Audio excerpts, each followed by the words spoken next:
Hey, Keith, welcome back to the show. And for anyone who did not hear you on the first time, could you tell us a little bit about yourself and your role over at Clear2O?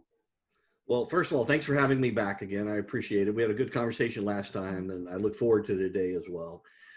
As for me, my business card says president, but we're a family-owned and operated business, so you can guess that I may be the guy who's stuffing the box, or I may be on the phone with the banks talking about our working capital at any time. So it just depends on what's needed for that moment. And Clear2O is, you are mainly a water filtration company, right? Is that how you would define yourself? That's absolutely right. We make water filtration for home use, for consumer use. So our history has really been in water pitchers, water bottles, all filtration related. And then close to 2.5 years ago, we entered into the RV space as well, using some of the technology that we have for home use and to really try to build a better filter that can actually take out more contaminants. So we have an RV ourselves, and we noticed that the campground water was really sometimes not exactly up to the par for what we would like to have. And so we built our own filter. And of course, then we made it available for sale for everybody else. And we've expanded those into other areas and expanding our filter offerings in total. And we were talking before we started recording, and Kenny and I, after our last conversation with you, we both went and bought the inline filter, and now we both have the Dirt Guard, and we both really like it. Performs very well. So we'll talk about the new personal water filter today, but just wanted to let everybody know that we actually, on your recommendation, Keith, went and bought those, and we're both very happy with them, and they work very well. So. Well, we thank you, and thanks for helping to get the word out on the Dirt Guard as well, because we launched that during our COVID year.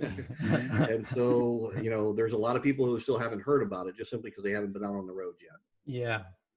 Yeah, it really has been great. I would say for Sabrina and I, the best thing that the Dirt Guard has been able to do for us is take away the need to buy bottles of water. We were going through lots of bottles of water, but now with the Dirt Guard, the water tastes better, it smells better, it looks better, and we feel it's safe enough now that we can just drink it and save that money and save the plastic, honestly.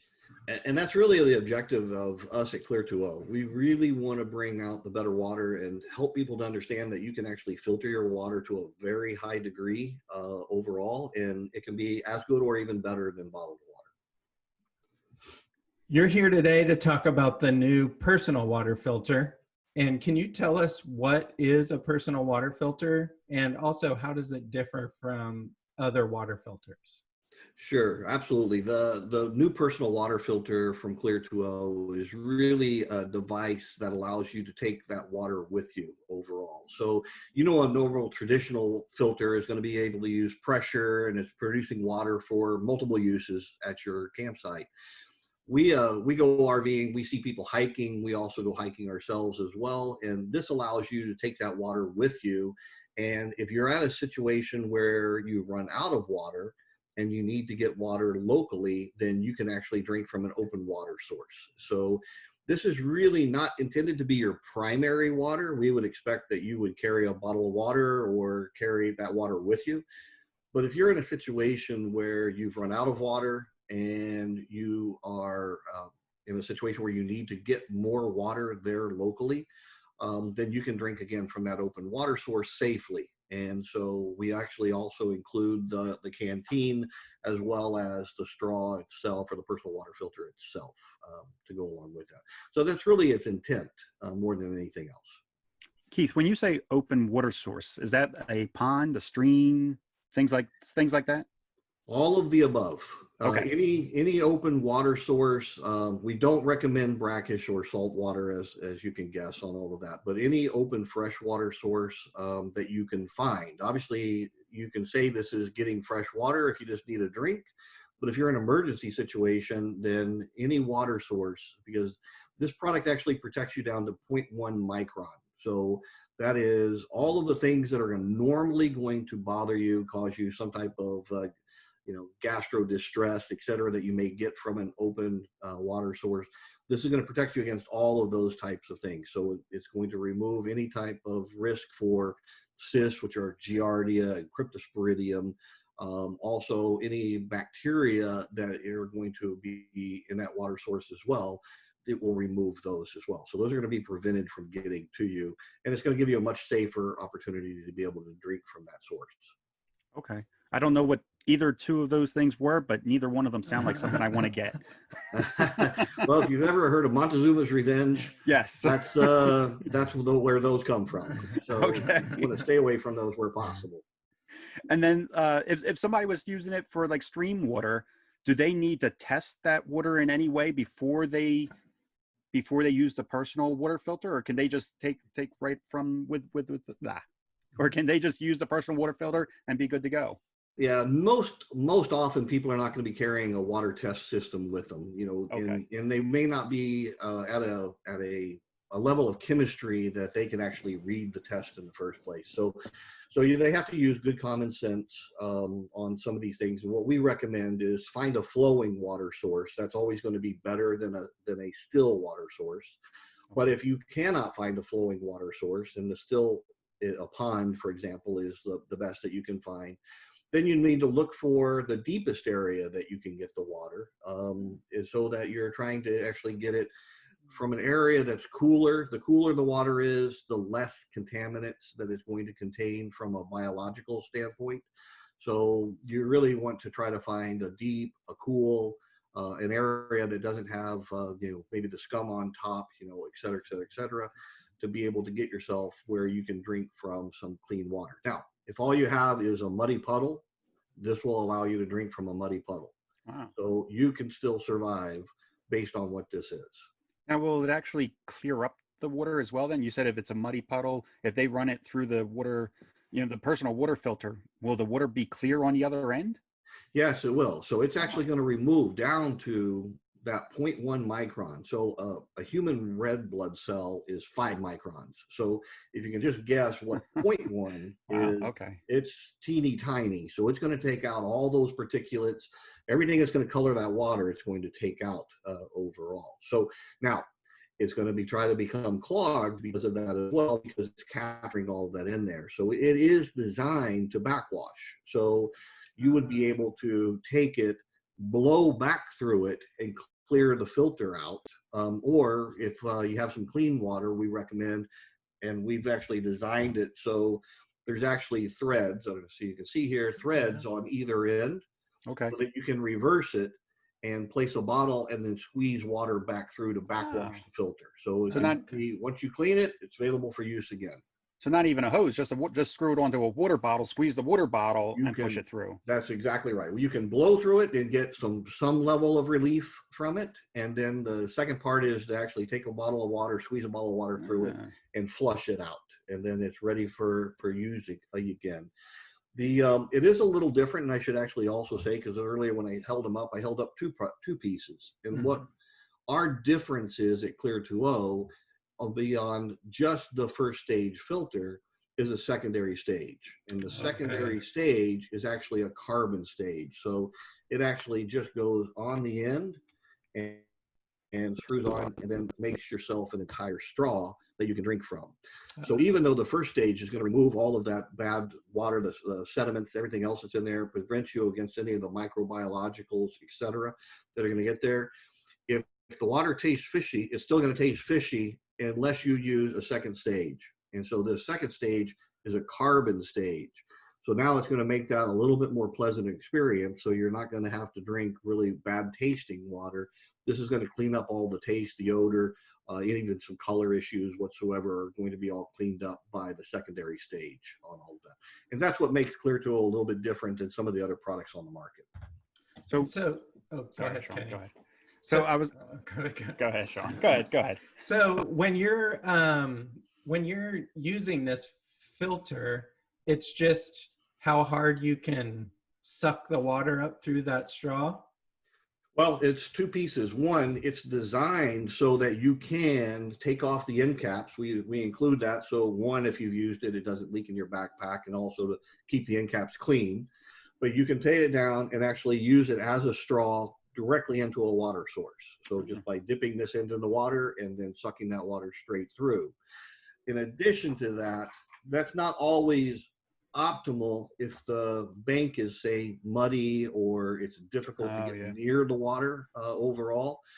Then what we also include is, again, a collapsible canteen. It's a 1 liter canteen that we also include. It has a sport spout, and then you can take this off and actually screw this on directly on here. So in this particular case, you would fill the bottle up with water and then remove it and then be able to squeeze the water back into yourself passing through the filter. So that way you can carry the water with you if you need to, et cetera. And it makes it so that you can dip into a better water source and fill up the bag as opposed to trying to, go put your head down near the water. I would imagine. We try to make it so it's going to meet your needs wherever you are. Is it like sucking up a milkshake, or, I mean, is it difficult, I guess is the question. It won't be as easy as just taking it straight through a normal straw. Right. Overall, because it is going through a tight filter overall.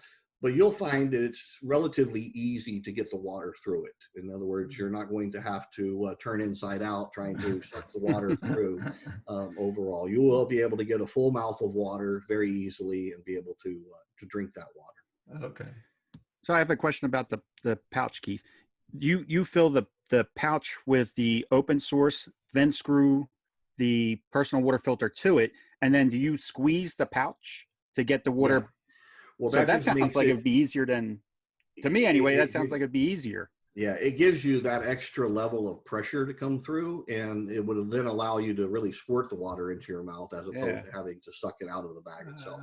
So that's why we made it collapsible. That's why you can squeeze it very easily and be able to do that. It's a kit, right? So it's there to be able to use in different ways. You could actually just fill this bag on your hiking trip and bring clean water from your RV, et cetera, or wherever your water is from. Use that as your drinking source. If you run out, then you would be able to have the straw to get your local water and be able to do that. We're trying to fight a little bit about dehydration. Dehydration obviously is one of the major issues if you're out hiking, especially in hot weather areas overall. So if you run out of water, it's a big deal. And you need to be able to get that water relatively quickly, especially depending on your age, your fitness level, et cetera. So, this just gives you that opportunity that if for whatever reason you ran out of water, we'd say first and foremost, try not to run out of water. Try to bring enough. But if you make a long hike, that may or may not be possible. And if you're out multiple days, obviously that probably isn't possible overall. And then this is going to give you that secondary water source so that you can be able to take that and really drink, again, safely. Safely is really the key issue. So when you're showing me the personal water filter and you're showing me that has 2 filters, it reminds me of the Dirt Guard. So in a sense, is this like a miniature version of your Dirt Guard? Yeah, it's a different technology overall, but we always are trying to get people to think in multiple stage filtration. There's just been so much communication over time in regard to this one filter and it does great, et cetera, et cetera, et cetera. Then later on you find out it really doesn't take out all the things that they don't tell you it's not taking out, as an example. And it's really taught people to think about a singular filter. And really what we would like to do at Clear2O is get people to think about the different types of things you're trying to filter out. So for example, particulates. Particulates are sand, silt, sediment, sticks and stones, anything that is going to be a physical thing. And the way to remove that is a physical barrier. So you need a physical barrier to be able to remove that. So what's important on that? Micron. So if you're talking about a micron, you need to be at a low micron to take out small particulates. Okay, so the Dirt Guard you mentioned earlier is a 20 micron. This is a 0.1 micron overall. So then from there, the second stage is quite often something that is going to help you with the absorption issues that you may, and that's really the take out the chemical type of situations that you may be going against, whether there's benzene in the water, or if there's a heavy metal such as lead, or there's other types of contaminants that are in those waters. Carbon is an excellent source to be able to help remove those. It certainly will reduce them. And if you go with a high enough filter, it will actually remove them. So it depends on what you're trying to achieve. Obviously, filtration is always a balancing act between flow rate and level of cleanliness of the water, how portable it is, how big it is. We can make a huge filter that will take care of everything, make you H2O, but you probably wouldn't be able to strap it onto your RV overall. So it's always a balancing act from all of that. But we love people to understand stages and realize that they need multiple stages. Even inside one filter, it needs multiple stages to be able to bring out all the contaminants they need to bring out. Okay. And are both those parts of the filter, are they both reusable, washable, and all that? The microtubule side, which is actually the low micron side, the 0.1 micron side, it is what we talked about earlier. It is back washable. So you either can blow back through it to get immediate results, or to use clean water and back flush it. We actually have a little window. It's kind of hard to see here, but a little window here, and you can actually see the microtubules inside. Oh. So when you see those starting to turn deep color, overall, it's time to backwash that. I'm going to pass that back out again. And you can continue to use this. It's generally good for about 200 gallons overall of water, which is a substantial amount when you're talking about 1 liter at a time. Yeah. It's a lot of gallons overall. It's a long time. It does depend on your quality of your water and your back flushing and how often you do it, et cetera. So we think you're going to get multiple years of use out of this for the average person. So someone who's hiking the Appalachian Trail, they may buy one and they're done at the end of the trail maybe, but the average person is probably going to get multiple years out of this section. Carbon is absorptive, so it does over time get used up. So it's good for 20 gallons. And so you can take this 20 gallons of this, and then it's time to replace this filter overall. It's not back washable because what carbon does is it absorbs and it bonds with the chemicals.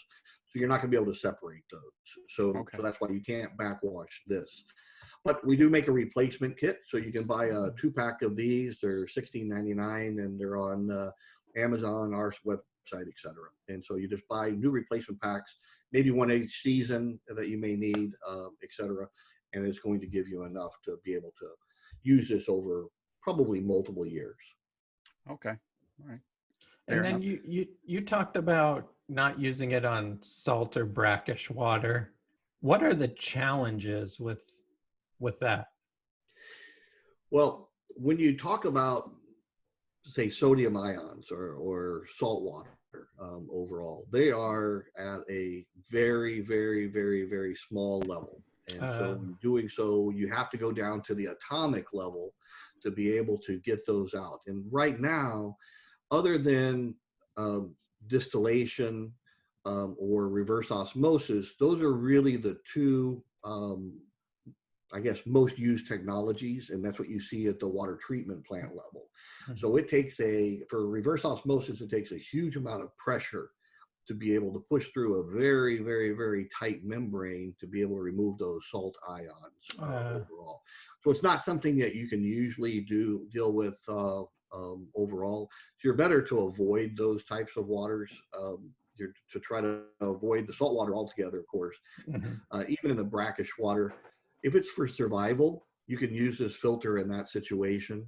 We don't recommend salt water where possible. And the reason why is obviously, as you know, if you drink salt water, it actually is diuretic. And so it's going to make you get rid of more water.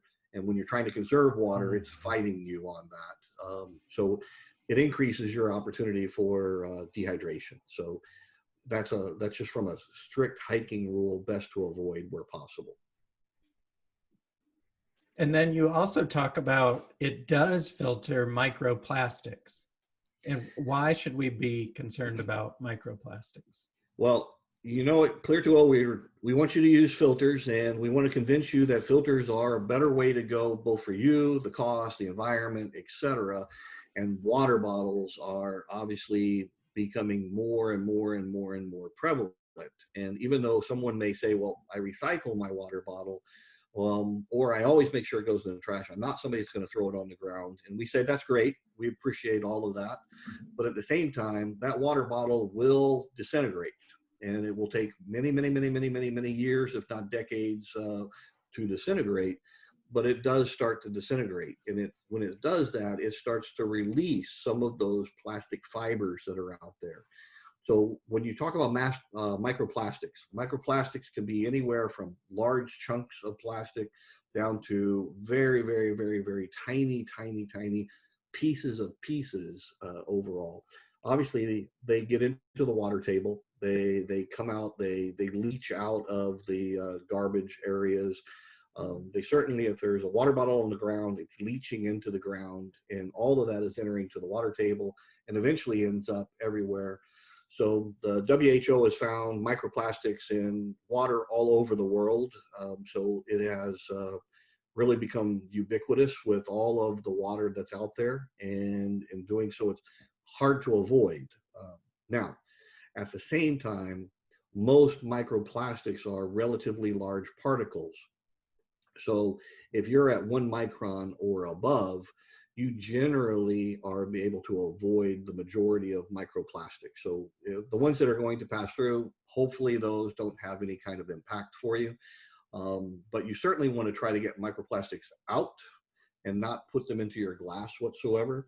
But for the most part, if you are, it's not something to get super nervous about if you're filtering your water. A good quality filter should be able to help you with that microplastic and give you at least enough protection to be able to make that water safe to drink.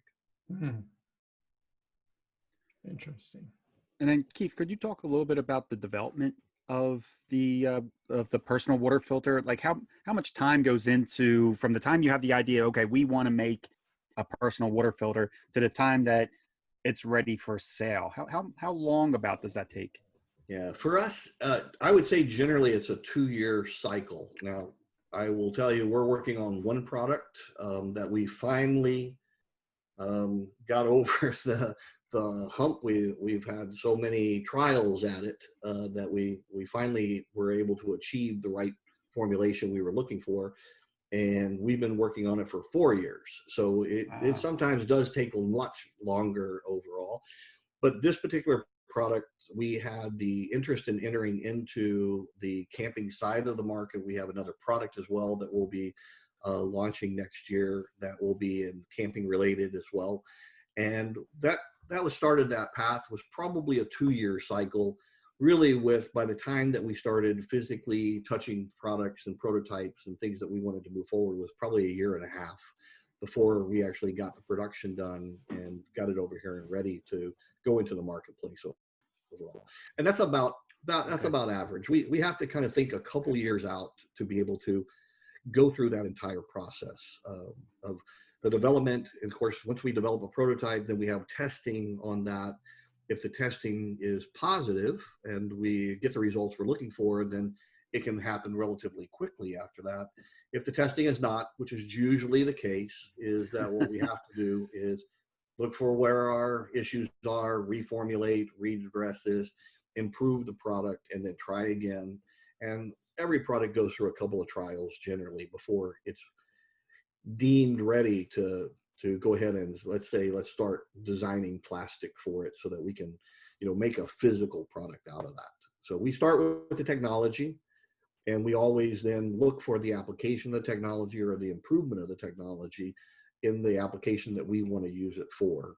And then once we get that done, and sometimes we make what we call Frankenstein models, which are very ugly and unattractive, but they at least help us to know, can we achieve what we're looking for?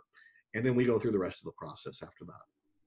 So when you're deciding on the testing and everything, is the goal for the product to reach that 0.1 micron, and then you just do whatever it takes to get to that point? Yeah, it's so in this particular case, microtubules are available. And so you can choose the actual micron for that particular product. So we chose 0.1 micron because it's a balancing act. You want to know how much flow rate is going to occur and how small a particle can you remove. Because obviously we can get lower than that. We can actually go down below that. Oh. But the problem is going to be that you won't be able to get it through the tube overall without some type of mechanical means overall. Okay. So we start with that process. So in this particular case, we did not invent microtubules, but we've made the application of those. And really I'll call it innovation, is really focusing on the carbon aspect of it and making both those things work together so that we can actually have a better quality of water source, as opposed to having to deal with it and using it more of just an emergency water source. We wanted it to be more of an enjoyable experience. Now, we talked to you last pre-COVID, and now we've gone through, what, 6 or 7 months, maybe more of COVID. How has that impacted your business, if at all? Well, we're quite blessed, actually, because our business has held up and been relatively strong, and it's been really a shift in where our normal volume has come from, is really moved a lot more online. And I think that a lot of companies have seen that as well.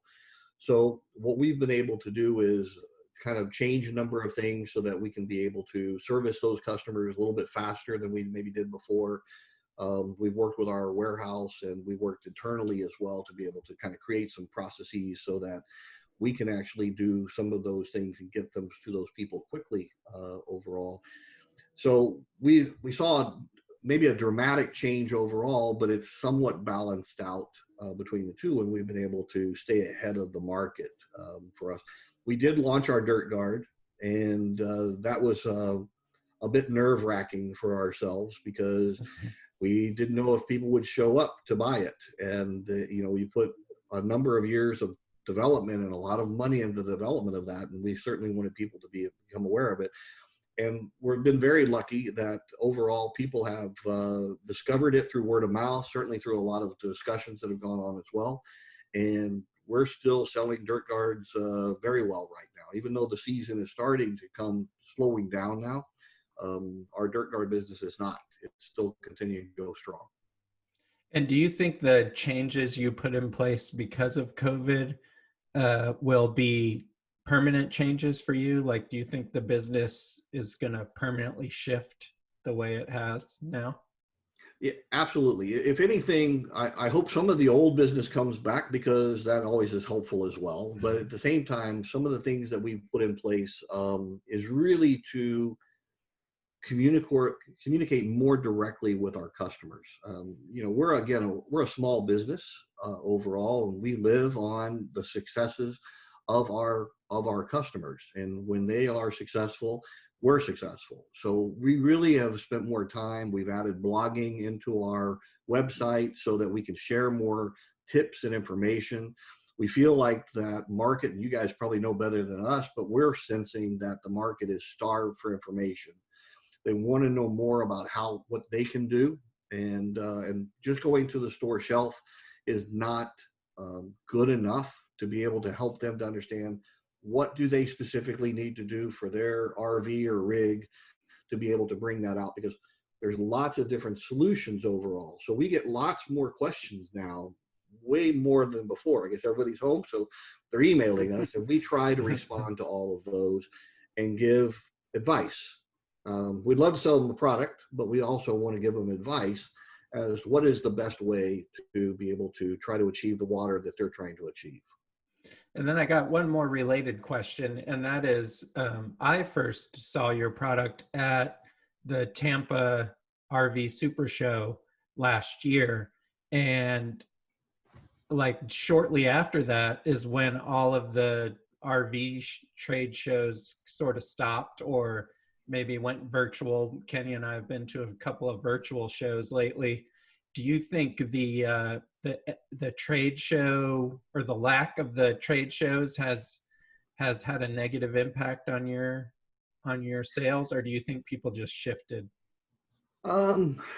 It's a great question. We were actually signed up to participate in the Hershey show, which would have been a first for us. And that was actually going to be the official Dirt Guard launch. So even though we made it available before that, it really wasn't available for sale in our booth per se. But in Hershey, we really intended to be able to have stacks of them and be able to show people and be able to talk to people about it at that point in time and better explain it and help people be able to get a much better understanding of how it can work for them. And so that was a missed opportunity for us when that show was canceled. But we're preparing now for the Tampa show, and so we'll be there again. We've decided to take a little bit bigger booth so we have more room in our booth to be able to not be quite as tight for everybody coming in to talk about it. And we're going to be then launching our Dirt Guard there as well. So we like shows. And we like shows not because they take a week to go through and you have to haul everything there and haul everything back. That's the problem with trade shows in general. But we get to see customers. We get them to come in and they talk about their problems. And I can tell you, Dirt Guard came straight out of people talking to us about their problems. And so it wasn't something that we said, well, let's just make this product.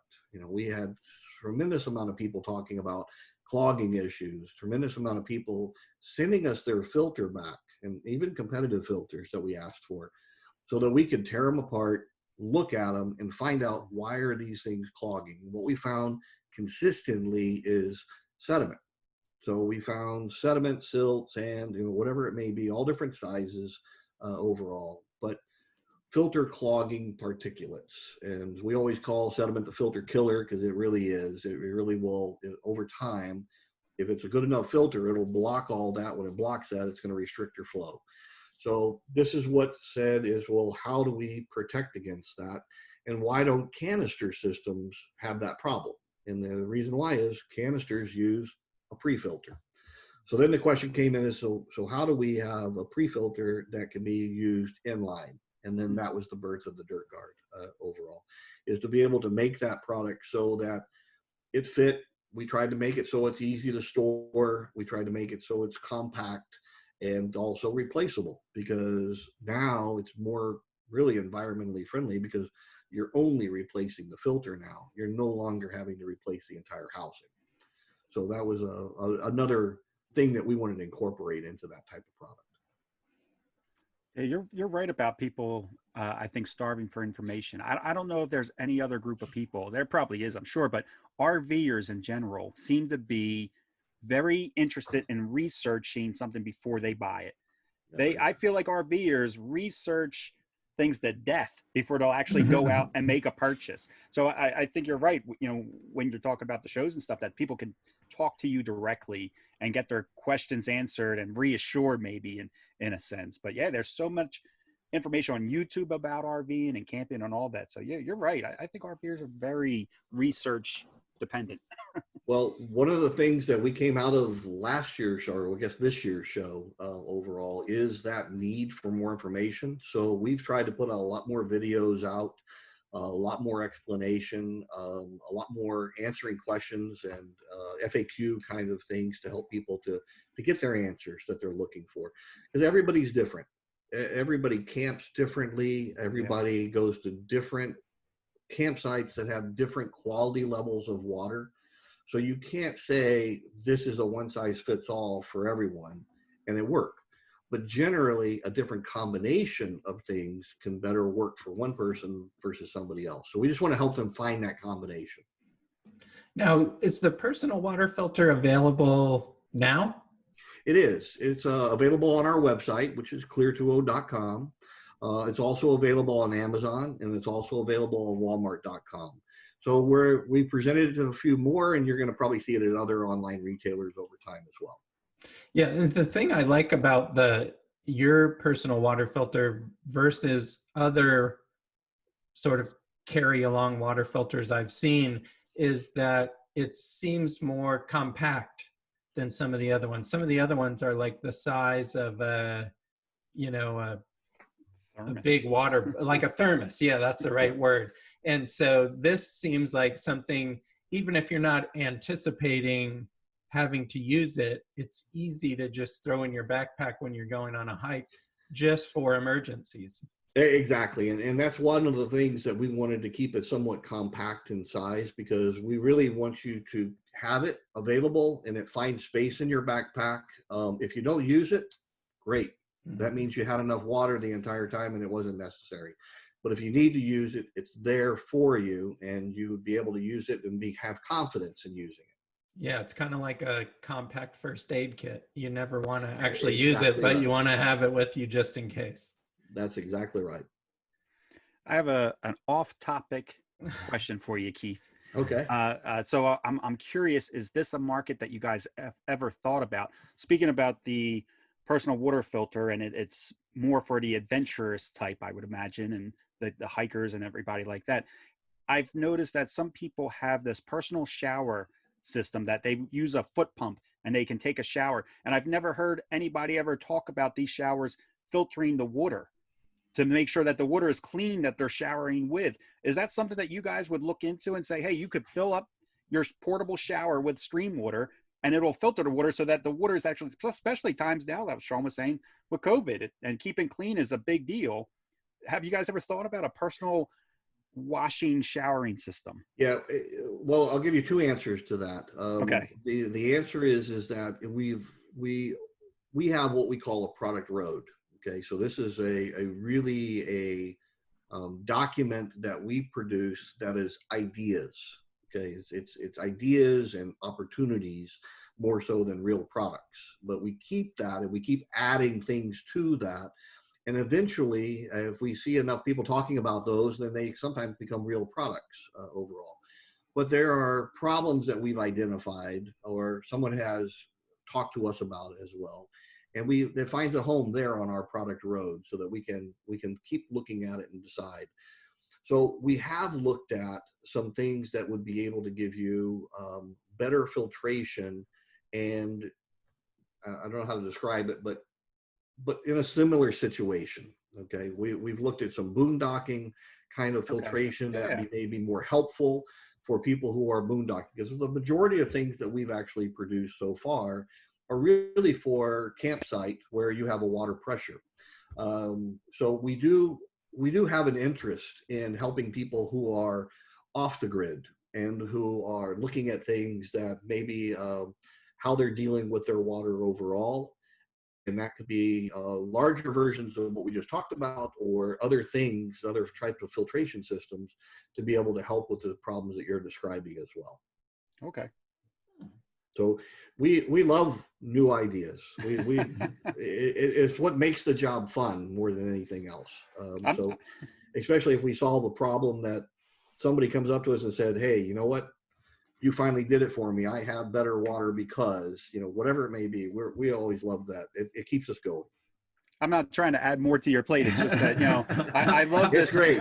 New products. I love new products. If as the business person, I have to balance how many we can bring out at any point in time. But if I could have it, I would have them all.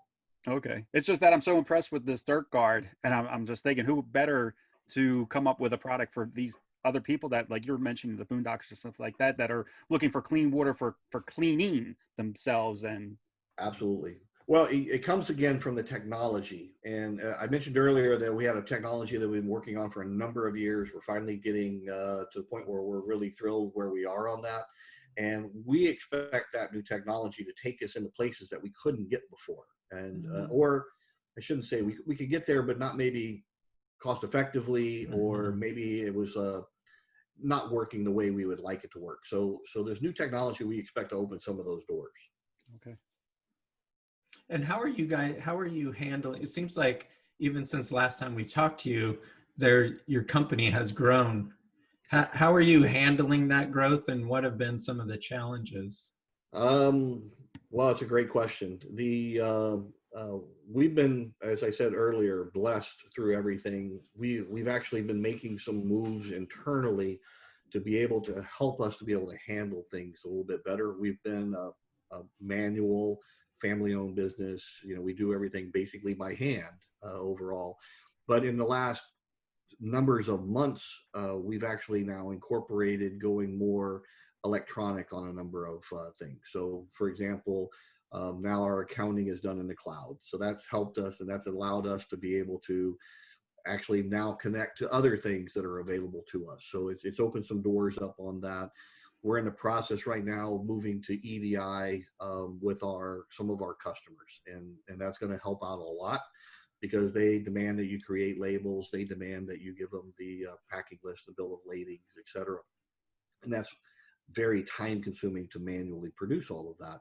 So going to EDI and setting all that up, we're in the process right now of doing that. And that actually is labor saving for us, so that we can actually get back to what we like to do, which is really focus in on the product, focus on the communication, helping people to figure out and find us in the first place, as well as to really understand our products and what value they can get from those products. So we've got more to go. We're working with our warehousing system now that they're putting some improvements in as well through the same thing. They're a small family-owned business as well, and they're sensing the same things we are, that we need to move along.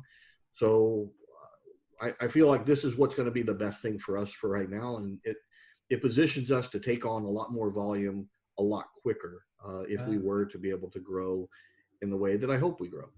But we're happy where we are. We want to grow because we want to bring out new products and have the new products grow as well. But it really is about trying to make clean water more than trying to build a big business overall. So it's the kind of, we believed if we made great products, the good business would come. So that's kind of still our attitude. And you're also helping the environment tremendously along the way. Yeah, we're trying to do our little part. If in the end, when hopefully we save some microplastics from going into the water table, I think that we've done a good job. So I think, Keith, that's all of our questions. Is there anything that you wanted to say to add to the conversation, or anything we missed? Anything else you want to talk about? Well, I think we covered the majority of the personal water filter, and I think people can understand exactly how it will work and how it actually is going to benefit them overall. I just want to encourage everybody that watches this program to check out our website. And again, if you don't want to look at ours, look at someone else's. But I go to so many RV parks and I see no filtration at all, none. And I just think those people need to move to the level, and they need to have some understanding of what quality of water that they can actually have. So I encourage everyone, talk to your neighbors, talk to everyone. And again, you can sell the green product. I'm happy with that. We'd love to take the orders. But if we can get more people using filtration, we know we'll win customers over time, but we really need to get more people using filtration. Yeah, I agree with that. And you're right. It's very surprising how many people don't use any filtration at the campgrounds. And sometimes as an RVer, sometimes you wonder, like, do they have just a bunch of bottled water in their RV, or are they okay with dirty water, drinking the dirty water? And also, one thing we learned early on RVing is that they have those water flow restrictors built into these RV lines, and that sediment clogs those things up, and you end up digging through to find which flow restrictor is clogged with sediment that you have to clean out. Absolutely. Yep, absolutely. And it cakes up, and you can see it on there, and it's difficult to remove once it's in there. So the best thing is to keep it out altogether. And you're going to have a happier system, a better system. I mean, you don't need it's the hardening of the arteries of the RV. It's really what it is. So best to keep it out. It's the best approach overall. So. Well, thanks so much for coming on again. And we'll have links to everything in our show notes. And we look forward to having you on a third time as you guys continue to grow. Well, we're going to have new products, so we have more to talk about. So I look forward to that. Awesome. Great. Yeah. Thanks so much. All right. Thanks, guys. I appreciate it.